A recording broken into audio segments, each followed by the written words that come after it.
শরীরের ডিটক্স পরিষ্কার করে পেট আর আত্মার ডিটক্স পরিষ্কার করে সোশ্যাল মিডিয়া থেকে 7 দিনের একটা বিরতিতে।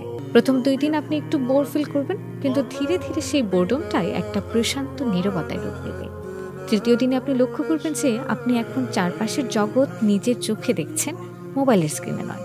দেখবেন আকাশটা আরও নীল লাগছে, চায়ের কাপের ধোঁয়াটা সরাসরি আপনার নাকে লাগছে। বিশ্বাস করুন, ধীরে ধীরে আপনি ফোনে না তাকিয়ে আপনার নিজের দিকে তাকানো শুরু করবেন।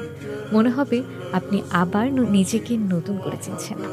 সবচেয়ে সুন্দর মুহূর্তটা পাবেন রাতে, যখন ফোনের আলো নিভে যাবে। দেখবেন আপনার রুমের অন্ধকারটা আর অস্থির লাগছে না, প্রশান্তির একটা অন্ধকার।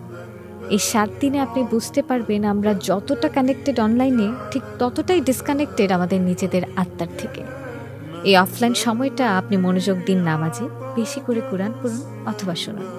7 দিন পর আবার যখন আপনি ফেসবুকে ঢুকবেন, দেখবেন আপনার ফিড ভর্তি একই খবর, একই হাসি, একই দৌড়ঝাঁপ। আপনি বুঝতে পারবেন আপনার মনকে সব সময় অনলাইনে রাখতে হবে না, আমার আত্মাকেও একটু সময় দিতে হবে। তাই একবার চেষ্টা করুন, আপনি কতদিন থাকতে পারেন। অবশ্যই আপনি পারবেন ইনশাল্লাহ। পরের ভিডিওতে দেখা হবে, ততদিন পর্যন্ত নিজের আত্মার যত্ন নিন। আল্লাহ হাফেজ।